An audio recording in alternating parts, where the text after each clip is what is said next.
Okay, girls, this is your last chance to join my group coaching program, Queens of Confidence. Are you ready to become your 2.0 self? Are you sick of settling for the bare minimum? Do you crave more but need the confidence to go after what you really want? This program has the tools to boost your self-esteem, raise your standards, establish boundaries, and embody feminine energy. You get 6 weeks of module presentations, live weekly coaching calls, and a community group chat for daily support. The Queens of Confidence program will transform you from settling to believing you can have it all. This program is for you if you want to stop people pleasing and start putting yourself first, if you are ready to start asking for exactly what you want out of life, and if you are ready to invest in yourself. You are not listening to this by coincidence, accident, or luck. It's divine timing. You're meant to be here, and you're meant to be here now. And to make it easy for you to get started, there are 3 payment plan options available. I cannot wait to start working with you, so head to victoriaalario.com or click the link in the show notes to join us. Settling is not an option for me. Everything I desire is already mine. What if you can have it all? Because every day is for the girls. Hello. Welcome back to another episode of For the Girls. I'm your host, Victoria Alario. And today we are talking about overcoming hustle burnout. And if you heard my episode 2 episodes back titled You Don't Need to Have a Victim Story, it kind of triggered further thoughts, and I realized that there was even more that we can talk about that can really help girls in the workplace, or more specifically maybe business owners. So this is going to be a really good one about stepping into your feminine, softer energy, even while working and being a boss and doing all the things that you have to do. But before we get into that, couple quick things to go over. Number 1, I am so excited because I collabed with Color Me Megs to make the cutest little crew neck. So this is like my first ever For the Girls merch, and it's going to be dropping on Sunday the 16th. So like I said, it's super cute. There will be pictures on Instagram for you to check out, but every girl is going to want this hoodie. Well, I guess it's not a hoodie, it's a crew neck, but every girl is going to want this sweatshirt.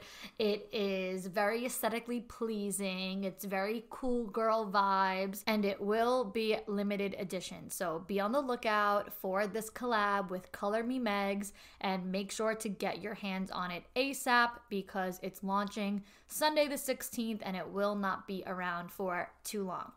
And then the other thing is that I am back to opening up regular one-on-one confidence coaching. As you all know, I launched my group coaching program, Queens of Confidence, and it is now go time.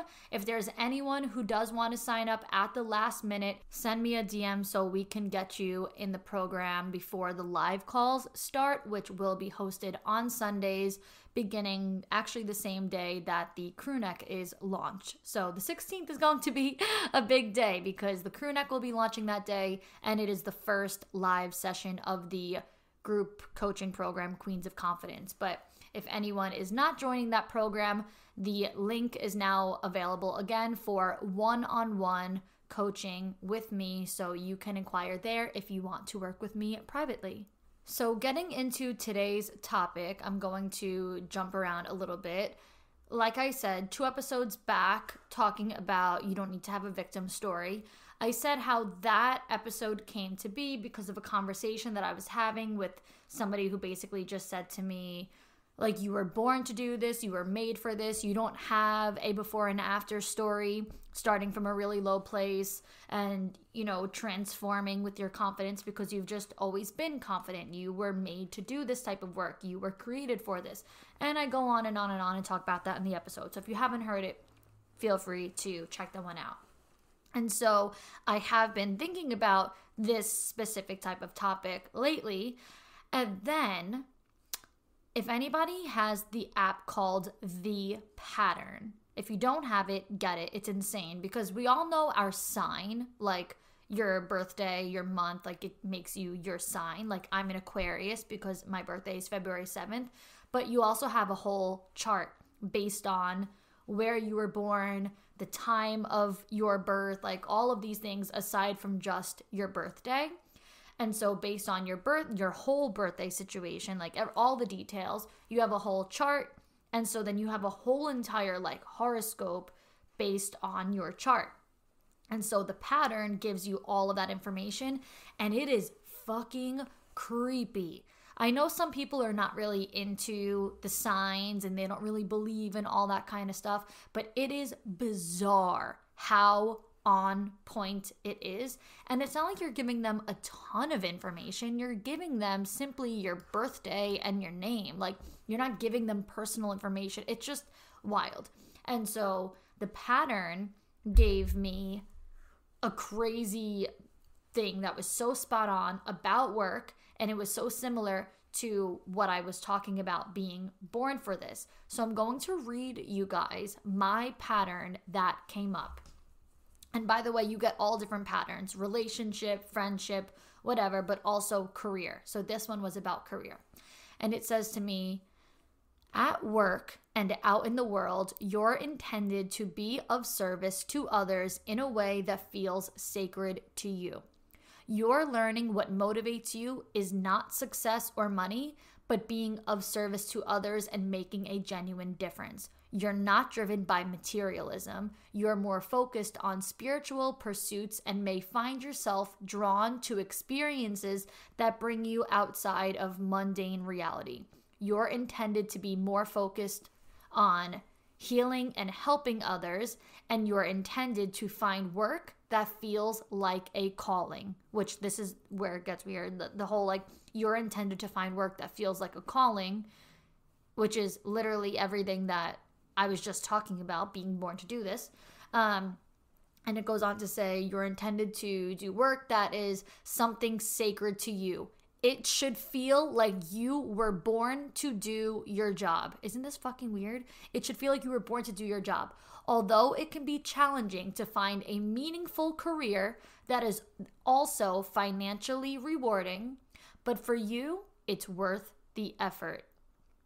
Something will seem amiss if your work doesn't align with your core values or if your work isn't in service to something meaningful. You naturally sense what people need and where their suffering or unhappiness lies. So it's important that you have work that allows you to channel this gift and help others. How fucking wild is this? It's literally telling me this is a gift that I was born with and that I have. It goes on to say, your sensitivity toward others is rare, so that's why this gift is so important to you. In your personal life and intimate relationships, you might exhibit a very different side of yourself. In fact, it might be opposite of your outward-facing self, but what you show the world is your ability to merge with others and open their hearts to create space for emotional healing. Your career will allow you to tap into your sense of empathy and kindness, and you work best when your job feels deeply connected to this purpose.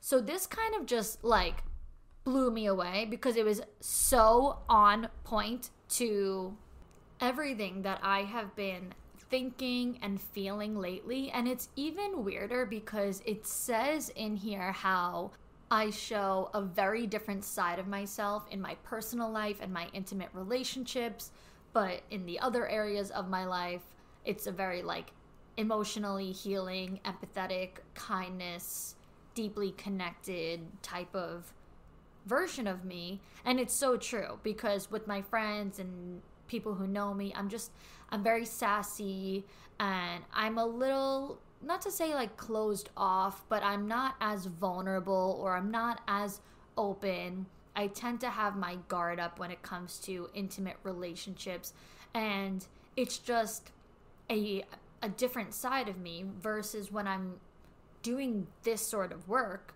whether it be my podcast or with my clients. I am like as transparent as they come. All bets are off. I'm very open, very emotional, like very focused on healing and the inner work and all that kind of stuff. And so, yeah, it is interesting to see how this app basically called me out on like my hard and tough side versus my soft and emotional side. And I feel like that's how I, like it says here, how I work best. That's how I connect with my people, when I'm just deeply rooted in my purpose. Anyway, so I've been thinking about this. It's been a reoccurring thing. My pattern came up and whatever.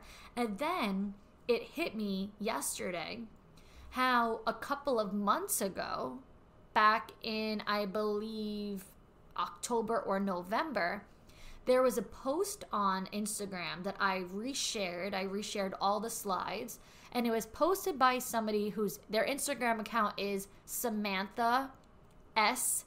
Kelly. And I'm going to read you what it all says. And I remember just going on a tangent on my Instagram story talking about how powerful this is. And you'll hear it all kind of ties in to where I'm going with this. And it leads to this whole overcoming burnout situation. So Samantha S. Kelly posted this. The girl boss movement is becoming toxic. There's a huge difference between women finding their power and creating from the soul, and the girl boss hustle culture that we are becoming drenched in. Women aren't men. Women build differently. We create differently. We do it differently. Lately, the vibe has been to meet and match men, which is not only screwing up the polarity of relationships, but women are burning out and not pursuing their soul's calling. It's time for a new way. The new way for women is listening, honoring, and following the innate wisdom that oozes from her body. Being intentional about the create and rest dance that is the key to her expansion. The new way is knowing her body is the instrument for all creation, and the most productive thing she can do is align her energetics and become a magnet, not produce until she's drained from her life force. The new way is understanding the power that is in the womb, the center of all creation. The new way is to let her work flow in cycles and seasons, and then let it stop altogether, trusting that even in the stillness, life is being created. The new way is a deepening into surrender, into trust, and into our inner knowing. And it's also knowing that some days work looks like letting ourselves purge darkness in bed for hours. The new way is knowing the true metrics for success aren't revenue numbers and profit margins, but nervous system regulation and deep fulfillment. There's a new vibe. It's not a this or that, nor is it a girl boss or housewife. It's a completely new paradigm, one where women know where their true power originates. This new way is emerging, and we are collectively birthing it together. The vibe is being powered by love and the jet fuel of your soul's mission, while it feeling so damn good while the journey unfolds. Wow. So like I said, I reposted that and talked about that way back 6 or so months ago without even realizing this all intertwines. I have gone through so many seasons of feeling guilt when it comes to work for all different reasons.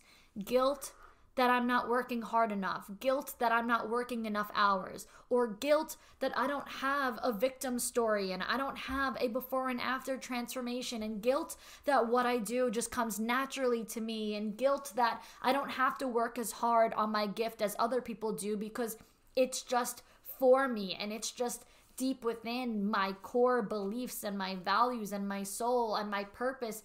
And all of this comes out to the one thought that is really in my mind lately, that hustle culture is out. This burnout is done with. It's time to work from our soul's purpose, and it's time to really surrender into what makes us feel good. And like she even talks about in this post, she said sometimes we just have to let ourselves purge darkness in bed for hours and accept and be okay with that. Even stillness, even in stillness, life is still being created.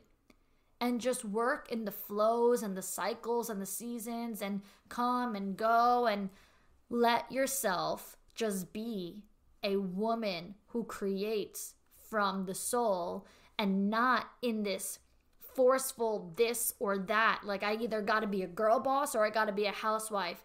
You can be all of the things and live your life in alignment and follow the frequency and the energetics and just be a magnet to what belongs to you, rather than producing until you are completely drained.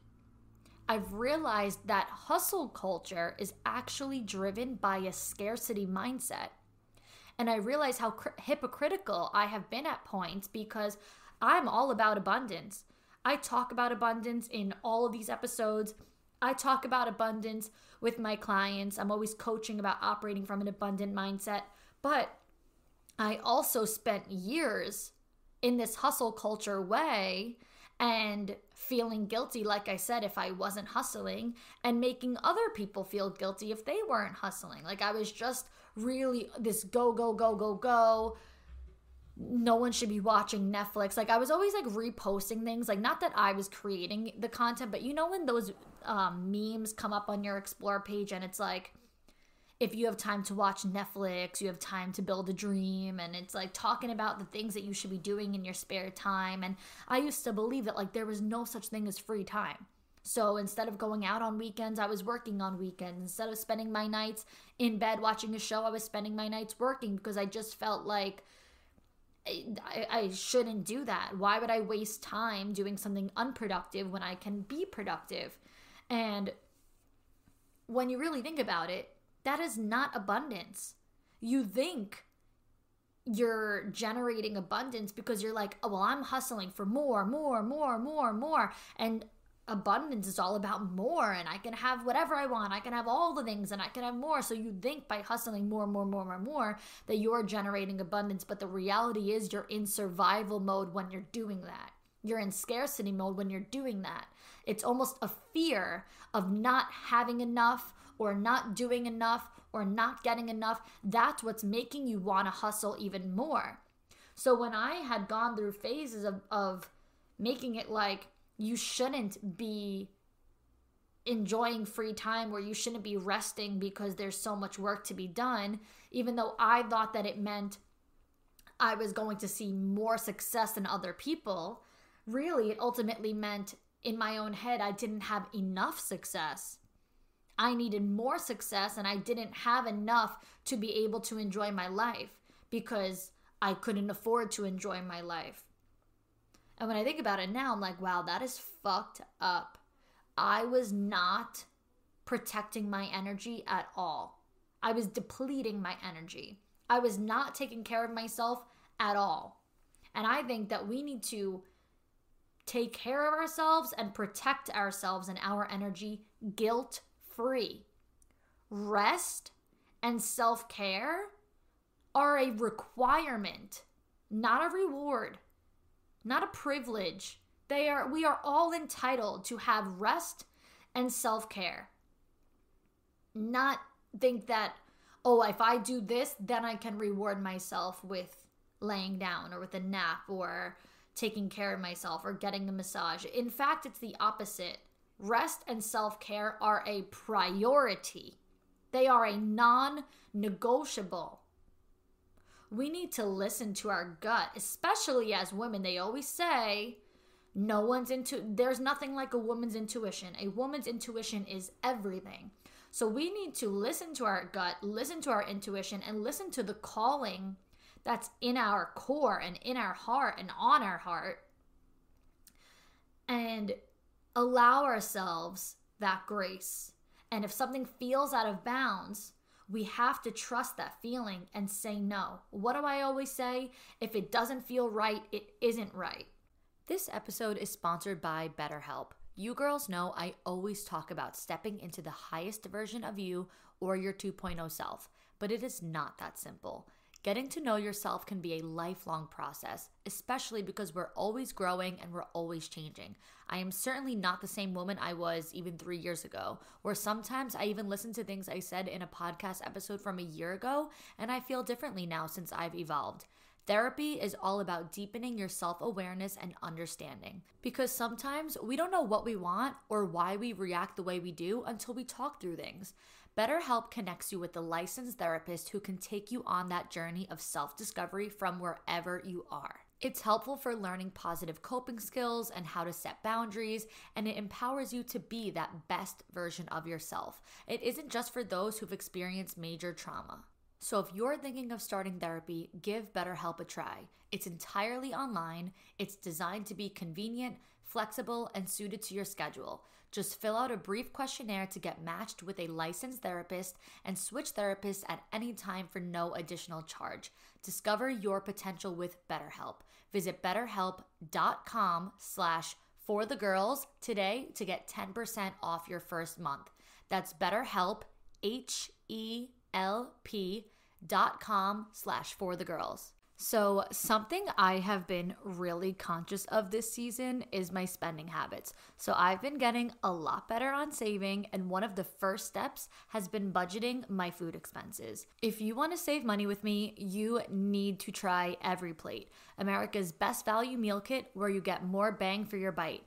It's 25% cheaper than grocery shopping and 50% cheaper than your average fast casual meal, with no hidden fees, so you can count on great value week after week. And you only pay for what you need with pre-portioned ingredients, so you can customize Every Plate meals to your liking with options to swap proteins and sides or add a protein to veggie dishes each week, however you want. So choose Every Plate over takeout to save money while still enjoying quick, satisfying meals. I personally always thought that meal kits were expensive or simply not worth the price, but now I'm sold after seeing that you can get delicious meals at a low price. And with my code, you can get started with Every Plate for just $1.49 per meal by going to everyplate.com/podcast and enter code ForTheGirls149.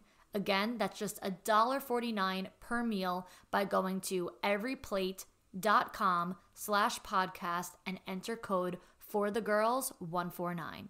Color clashing is in, crochets are trending, and Y2K fashion is back in for who knows what reason. But your favorite drinks never go out of style with Drizzly, the #1 app for alcohol delivery. Drizzly has you covered with the largest selection of beer, wine, and spirits delivered in under 60 minutes. They won't judge you for drinking last season's cocktails or mocktails if you prefer non-alcoholic drinks like me. And maybe you can't be talked out of participating in the 2000s revival, but at least they can get you out of wearing those jelly platforms to the corner store. With Drizzly, it's easier than ever to find a timeless classic or shake it up with something fresh. Need something special to impress the trendsetter who has it all? Give the gift of drinks with Drizzly, because you can't buy wine in the wrong size. It's a no-brainer. Download the Drizzly app or go to drizzly.com. That's DRIZLY.com today. So when something doesn't feel right, say no. If it's too much, say no. Set boundaries. I don't care what it looks like to set boundaries. Office hours, whatever it might be. Say no. Establish those boundaries. I purposefully, in the past year or so, got a personal phone, and because I always had just one cell phone, the cell phone that you always have, and originally that was my personal phone that I've just always had, but it turned into also being my work phone and my business lifeline, basically, because I do everything on my phone. And then I was realizing as I'm going out, like going on dates or even just going out with friends or spending time with family, my work phone is blowing up because people message you at all times, at all hours. And I always respond and I always engage and I always participate and I always feel guilty if I don't answer. And so I wasn't fully present because I was kind of always on the clock. I was working 24/7 because the phone was going off 24/7. But now, ever since I got my personal phone, I was able to set boundaries like work hours. And even though I don't work an office job like a 9 to 5, I kind of treat it that way. There are definitely some days where I have work to do where I'm working a bit later. Like right now, for example, it's 6:30 and I'm working. So of course I have my work phone out, I'm on the computer and all that. But for the most part, I have been truly honoring the boundaries of working 9 to 5. And once I'm done working, the work phone goes away and I'll get back to it the next day. Unless you're on a deadline, nothing is an emergency. And it took me a while to learn that. Now, granted, sometimes you are on a deadline and you do have to work late or be a little bit more urgent and be on top of your shit. And of course, that's absolutely fine. But that's usually not the case. People are usually not on like a severe, like serious, urgent deadline. Usually it's just like you want to get things done sooner rather than later, or you are like kind of a control freak and you need to like know things at a certain time and you want to make sure that you know what's going on with said thing. But regardless, 9 out of 10 times, it's not an emergency. So maybe you're just like asking a coworker, a friend, like a question, or there's just something that you're like, oh, I don't really know how to do that. Let me ask somebody.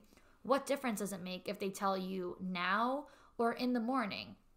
If they tell you now, sure, you'll have the answer a few hours sooner.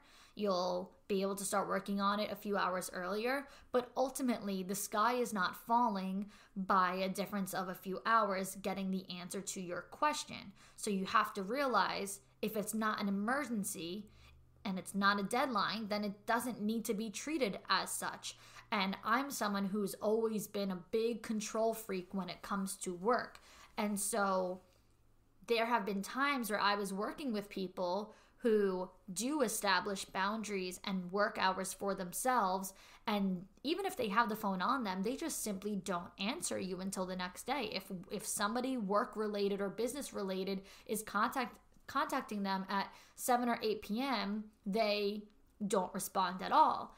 And there have been times where, because I'm operating from that scarcity control freak mindset, I'm like, what the fuck? Like, answer me, you know? And then I actually started to really respect them more, because now, since they weren't answering me after business hours at all and they were really firm in their boundaries, I stopped contacting them after 5 p.m.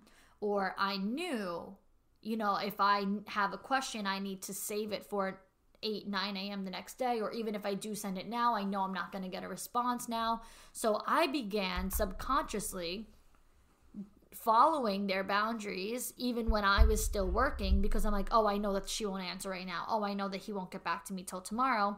And then implementing it into my own life. And so when I had a client who was constantly texting me at 10 p.m. and then if I didn't answer, she would send me question marks. The next morning, I would just be like, hey, yeah, I saw your message. I don't answer at 10 p.m. Like, if you needed me, then you're going to have to wait for the morning. And it was never anything that serious. And so as I started doing that more and more, I realized how much more people respect me and my time, because they know that they're not going to get a response from me. And they know, especially after hours, I'm not just not seeing your message. You don't have to send me a question mark or double text me. I am purposefully not responding because I have a boundary. I actually had a client who has clients, because she was one of my coaching clients, but she has a business where she has clients in her own way. And her clients were just blowing up her phone at all different hours, and she was always responding. And when we were working on boundaries in her sessions and I was asking her what comes up for her, she's like, work, my clients. I just don't have it in me to tell them no, or I don't have it in me to not answer the phone. Like, if I see my phone going off, I'm going to respond. Or She was afraid that her clients are going to drop her or fire her if she doesn't answer them fast enough. She was operating from a place of like, but if they need me and I don't answer them, then they're going to find somebody else. And so my advice to her was, then let them find somebody else. Let them find somebody who has no respect for themselves and will work all hours of the day till they're absolutely burnt out. And then they don't want to work with the client because they are just so overwhelmed and in over their head. Whereas they have you, who's super organized, respects herself, can do things in a timely manner, and everybody benefits because now you're operating from a better place than somebody who is like in over their head with clients and work and never ending. And when you operate from that abundant place, watch how they start to treat you more. And so after we had this conversation, she told her clients that she's going to be implementing her work hours and that she will not be answering calls or texts anymore in the evening or on Saturdays when she's with her kids and blah, blah, blah. And what happened after that was that her clients started paying her more money and started respecting her time. So she was able to work less hours and make more money. I just remember her coming to me so mind blown and being like, you're not going to believe this. They offered me more money because there's more that they need from me, and they will also be implementing my business hours. And I said, yes, I do believe that. Why are you telling me I'm not going to believe that? I'm the one who told you that's what's going to happen. Of course I believe that. Of course I know that people respect you more when you respect yourself. Of course I know that when you operate from an abundant mindset, you generate abundance back. It's the scarcity mindset that attracts scarcity. So when you accept calls at all hours of the day and night, you're going to have clients who are frantic also all hours of the day and night. And they're going to know that they can always come to you because you don't rest. You don't focus on self-care. You're not trusting your gut or your intuition. You don't have boundaries. You don't say no. You don't set office hours. You are a yes man. So you are just going to generate more and more and more people who, like vibe with that type of energy. You have to remember that everything in this world is energy. Everything in our lives is energy, and we are a mirror. So scarcity attracts scarcity, abundance attracts abundance. The same way that love attracts love, and anger attracts anger, and confidence attracts confidence, and insecurity attracts insecurity. You get where I'm going with this? Think of everything in your life as energy, and think of yourself as a mirror. You will always get out what you put in. And the other thing on this topic that really comes to me is toxic positivity. I think being realistic is also a form of that self-care I've been talking about, because in business, there is this thing, I guess, that we can call toxic positivity that has taken the whole no excuses thing to a whole new level. And this was something that I originally fell victim to, and then I also became super guilty of. So when someone gets treated a certain way first and then they do that thing, almost think about kids in school who are the bullies, and you're like, oh, that boy is such a bully. And it's like, oh yeah, well, when he was younger, he got bullied. So I fell victim to the toxic positivity thing, and then I started to become super guilty of it because I was doing it to other people. And it's like, you eliminate the idea of even being realistic because of this whole oh, don't give me any excuses. Now, granted, I don't give excuses and I don't take excuses. I think excuses are bullshit, and I think I could also see right through excuses. I hate negative energy. I hate excuse makers. I cannot stand complainers. But there also needs to be the space for reality and being realistic. And knowing that the reality sometimes is that I just can't do it today. I just can't show up today the way I thought I could. My mental health is taking over, or I just have so much going on at home that I am really not with it right now. Like, my mentality is just not there. I'm emotionally drained. I have something going on with a boyfriend or a friend, or I have a lot of shit going on with my family and my kids, and it's just taking my mind somewhere else that I cannot put my all into work today, or I cannot put my all into business today. Excuses are a whole lot different. Excuses are when someone is just not able to be honest with the reality of why they're not doing something, and it's just like, oh, well, I can't.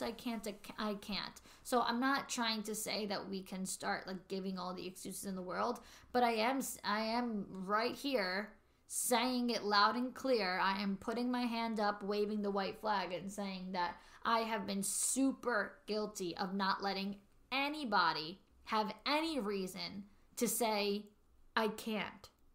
Not today. No.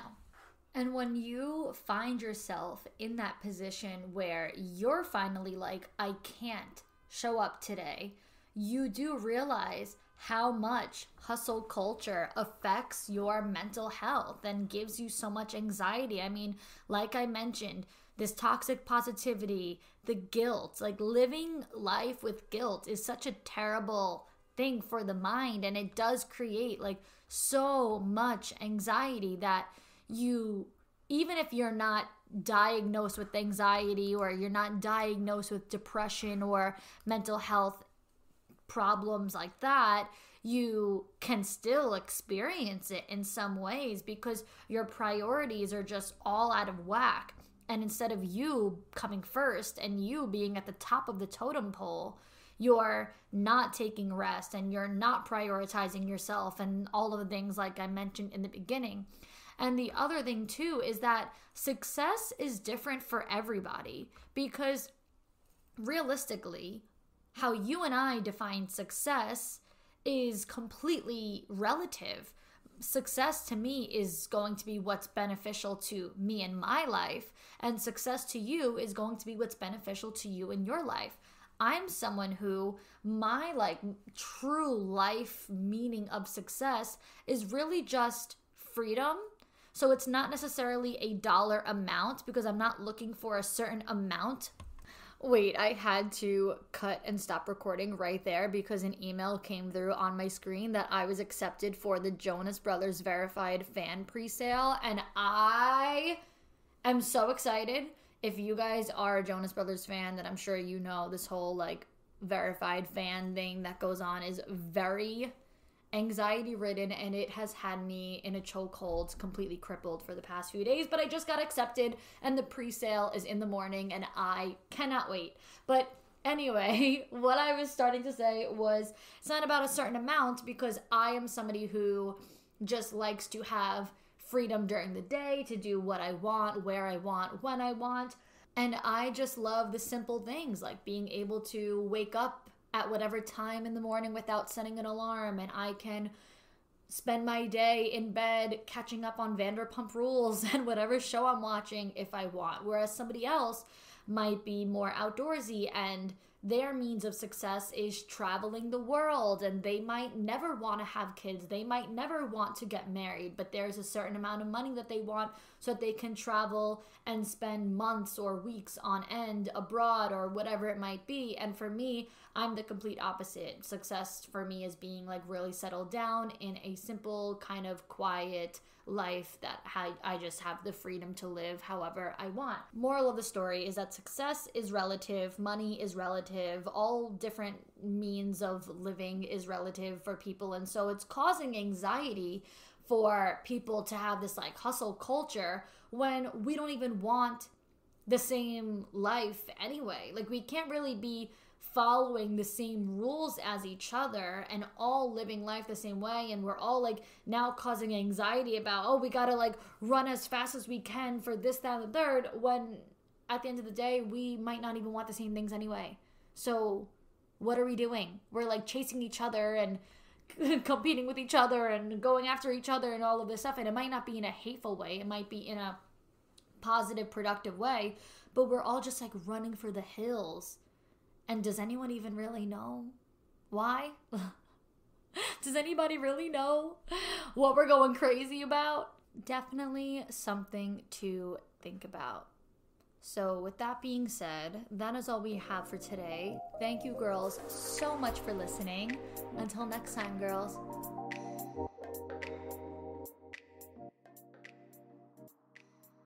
Okay, girls, this is your last chance to join my group coaching program, Queens of Confidence. Are you ready to become your 2.0 self? Are you sick of settling for the bare minimum? Do you crave more but need the confidence to go after what you really want? This program has the tools to boost your self-esteem, raise your standards, establish boundaries, and embody feminine energy. You get 6 weeks of module presentations, live weekly coaching calls, and a community group chat for daily support. The Queens of Confidence program will transform you from settling to believing you can have it all. This program is for you if you want to stop people pleasing and start putting yourself first, if you are ready to start asking for exactly what you want out of life, and if you are ready to invest in yourself.